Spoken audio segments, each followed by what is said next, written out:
Сәлем достар, бүгінгі видеода бір күндік арықтауға арналған менюді көрсететін боламын. Бірінші таңғы астан бастаймыз.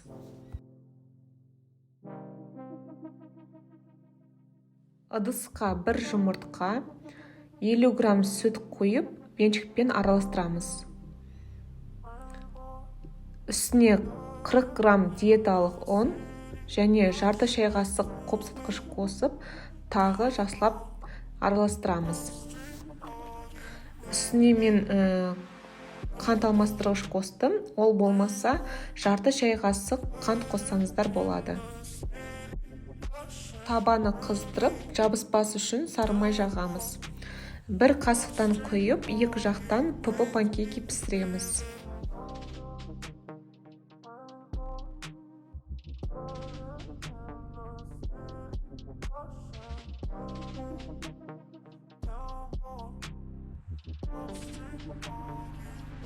Панкейкиді бананмен жегенді жақсы көремін. Ал егер банан болмаса, басқа да жеміс жидектерді пайдалансаңыздар болады. Үстіне 5 граммдай қантсыз сироп қойдым. Ол міндетті емес. Балмен немесе вареньемен алмастырсаңыздар болады. Бірінші перекусқа менде жұмсақ сүзбе, салмағы 130 грамм және 2 дана шабдалы. Түскі ас дайындаймыз. Мен бірден 2 күнге түскі ас және кешкі асқа көп қылып жасап қойдым. Бірінші пиязды майдалап тураймыз. Сәбізді үкіштен өткіземіз.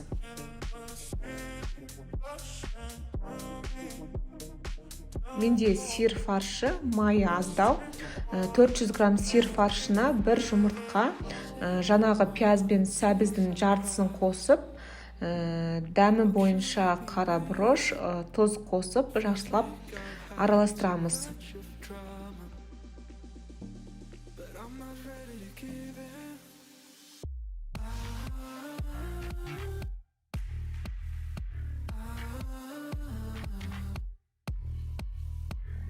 Видеода көрсетілгендей орташа котлета жасаймыз. Менде 9 дана шықты.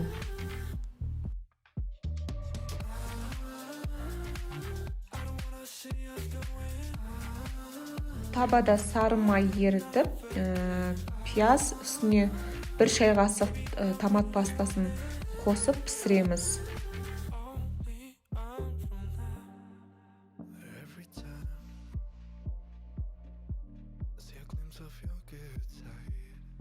Одан кейін сәбіз қосып, қақпағын жабамыз. Біраз қуырып алғаннан кейін үстіне су құйып, бір қайнатып аламыз. Суды толтырып құю керек, себебі спагетти салғанда піспей қалуы мүмкін. Дәмділігі бойынша тұз қосуды ұмытпаңыздар.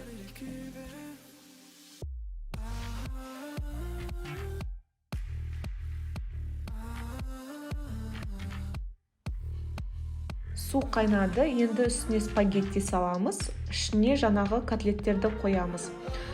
Қақпағын жауып, дайын болғанша дейін пісіреміз.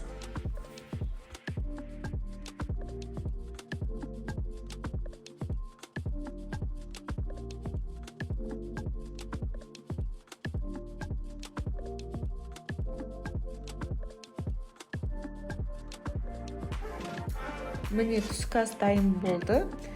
Ал екінші перекусқа менде 20 грамм грек жаңғағы.